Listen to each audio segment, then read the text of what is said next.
Frédéric est avec nous pour évoquer la masturbation. Bonjour Frédéric. Bonjour Brigitte, bonjour Philippe. Bonjour Frédéric. Alors je vous appelais, c'était pour faire un petit témoignage. Je suis des années 70, je suis né dans les années 70, donc tout ça pour dire que la masturbation jusqu'à un certain âge, plus c'était un besoin physique que plaisir. Donc, c'est fou. C'est souvent pour les hommes. Hein. C'est fou d'entendre ça quand même, parce qu'un besoin physique, plus comme si l'éjaculation a été même pas agréable, quoi. Non, c'était surtout pour calmer. Oui, j'entends bien. Encore une fois, c'est faire taire cette pulsion. J'avais bien compris. Marcher avec trois pattes, c'est compliqué. Ah là là. C'est ça. Et bon, après, selon la taille, on peut pencher en avant, aussi même. Faites attention. C'est très compliqué. C'est ça que les femmes ne comprennent pas. Que parfois, pour les hommes, c'est très très dérangeant, quoi, d'avoir un truc dur là entre les cuisses. Puis il y a cette envie de se libérer d'une tension et de passer à autre chose. Et c'est une tension quelque part. Oui, après, oui. Justement, c'est ça. Il y a une tension, comme vous dites, dans double sens. Hein. Oui, bien sûr. Double sens. Voilà. Après, après on y trouve du plaisir et on s'arrange pour faire différemment, mais il y a quand même ce besoin-là. Mais vous en étiez à avoir besoin de vous masturber combien de fois par jour quand vous étiez très jeune? Avant 20 ans, on va dire 2-3 fois minimum. Ouais, donc vous étiez vraiment très très très dans la pulsion. Oui, oui après il y avait les supports aussi. Non, 70. Le support faisait qu'augmenter la fréquence. Eh ben c'est ça. Donc on est d'accord. Il y avait le support, c'est-à-dire que là il y a aussi un désir qui est créé par le support et qui crée un besoin et qui du coup augmente le nombre de fois où on a besoin de répondre. Certainement. Après, après j'ai été en couple et en couple c'était au minimum une fois par jour, en plus des relations avec ma compagne. Bien sûr. Ouais. Et c'est ça que les femmes parfois ont du mal à comprendre. Mais pourtant on fait l'amour régulièrement. Pourquoi il a besoin de se masturber? Je te suffis pas. C'est juste qu'il faut libérer la tension, quoi. Oui. Après, je pense que ça doit dépendre aussi peut-être des personnes et des gens, mais c'est vrai que pour ma part, même si je faisais au minimum l'amour 1 ou 2 fois par jour, j'avais aussi besoin de la masturbation. Donc, c'était votre rituel à vous, hein? Oui, peut-être c'est devenu un rituel, c'est vrai. Oui, alors en même temps, devenu comme une habitude et c'est comme ça. Il n'y a pas de problème. Non. Encore une fois, rassurons tous ceux qui sont peut-être encore dans cette phase. Il n'y a aucun risque de se masturber plusieurs fois par jour. Oh non. Non, je pense pas. Enfin pour ma part, ça n'a rien fait de spécial. Non, mais je confirme. Il n'y a pas de. Voilà, quoi. Oui, bien sûr.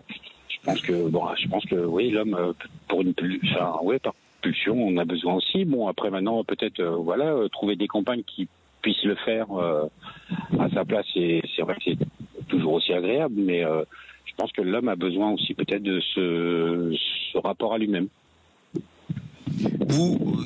Est-ce qu'il vous est arrivé en vieillissant d'y prendre plus de temps ou ça a toujours été un peu compulsif, clairement? Non. Comme je vous ai dit, au début c'était compulsif, après en vieillissant, je m'accordais plus de temps. Ouais, très bien. Je m'accordais plus de temps, ça c'est clair. Pour découvrir plus de choses ou aller plus loin. Et le plaisir était bien différent du coup? Oui, bien sûr. Le plaisir était plus dans la pulsion, il fallait régulièrement... Attention, on vous perd un peu, Frédéric. Vous êtes dans le vent. On vous perdait un petit peu, Frédéric. Donc, on va essayer de retrouver on va essayer de retrouver Frédéric avec une voix tout à fait normale. Oui, c'est quand même, encore une fois, chaque homme va avoir son rythme, mais il n'y a pas, il n'y a aucune contre-indication médicale de se masturber plusieurs fois par jour. Et je crois que ça, c'est vraiment important de donner ce message. Voilà, le danger d'une masturbation trop addictive, c'est qu'à un moment donné, ça donne une habitude sexuelle qui éloigne d'une relation sexuelle, surtout si on regarde beaucoup de pornographie. Ça fait un seuil d'excitation un petit peu... Oui, et ça baisse le désir, ça peut baisser le désir. Chez certains, ça peut entraîner des troubles de l'érection qui ne sont pas des troubles de l'érection, mais qui sont le fait que ils ont un peu trop tiré sur la machine, donc ils ont plus vraiment envie. Et faut aussi comprendre que un petit conseil que je donne à tous les hommes, c'est intéressant de se masturber sur un sexe en érection et de ne pas se faire bander avec la main. Ça peut paraître anecdotique, ça change absolument tout. Si vous branlez, si vous vous masturbez sur un sexe en érection, c'est qu'il y a vraiment une excitation, il y a vraiment un désir en amont, au niveau de votre corps, et vous y répondez de la manière que vous voulez, le nombre de fois que vous voulez, avec votre main, votre cerveau, votre imaginaire, tout ce que vous voulez.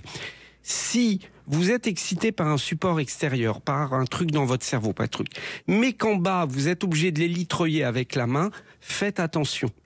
Ça veut dire que peut-être l'excitation, elle est plus dans le cerveau que dans votre corps, et c'est ça qui peut amener, quand c'est trop répété, à, ce que je dis avec humour, créer une grosse feignasse, qui a un peu tendance à avoir besoin de sa béquille pour tenir debout, et que dès qu'on enlève la main, elle retombe. Ça, c'est quelque chose que je constate avec beaucoup de patients. Alors, on peut pas dire que c'est le défaut de la masturbation, ça serait le défaut d'un excès, etc. Et en plus, ça revient naturellement tout seul derrière. Voilà pourquoi il n'y a aucune contre-indication médicale à la masturbation. Il y a juste des effets secondaires, mais qui sont logiques si on abuse un peu trop. Et généralement, ce sont vraiment des hommes qui, par le support de la pornographie, prennent cette habitude de se mettre en érection. Ils sont en surchauffe à cause de la pornographie. Et d'ailleurs, j'ai vu récemment sur une étude quelque chose de très très intéressant. Il semblerait que les grands consommateurs de pornographie sont plutôt des hommes qui sont seuls, et les grands consommateurs de prostitution, même si je sais que c'est interdit aujourd'hui, mais enfin bon, beaucoup d'hommes y vont quand même, ce sont des hommes qui sont en couple. Oui. Et ça, c'est important à comprendre aussi, c'est que les hommes en couple qui vont voir des prostituées, c'est parce qu'ils ont besoin de contacts charnels et de relations affectives et sexuelles, certes, mais voilà. Affectives. Et alors que le support de la pornographie, c'est finalement quelque chose qui va calmer les pulsions. Voilà, mais qui à forte dose peut entraîner une sexualité encore plus solitaire et éloignée d'une relation affective. Et souvent, après quelques années de célibat, on a des hommes qui, quand ils retrouvent des rapports sexuels avec les femmes, peuvent avoir au début des petits soucis, parce que le sexe, il a pris l'habitude de fonctionner avec la main, et il faut qu'ils réapprennent à fonctionner. Ça peut être le cas aussi chez les jeunes qui ont commencé la masturbation très jeunes et qui se retrouvent dans des rapports sexuels avec des femmes qui n'arrivent pas forcément à éjaculer, qui n'arrivent pas, voilà. Et puis la pression de la main donne une habitude qui n'est pas retrouvée dans un vagin. Voilà. Tout simplement. Donc encore une fois, c'est pas médical, il n'y a pas d'effet secondaire, il y a des entre guillemets mauvaises habitudes qui peuvent éventuellement nuire à la sexualité du couple, mais c'est dans tous les cas réversible. On l'avait dit, on allait aborder tout le pour et contre de la masturbation, et donc merci à Frédéric d'avoir témoigné.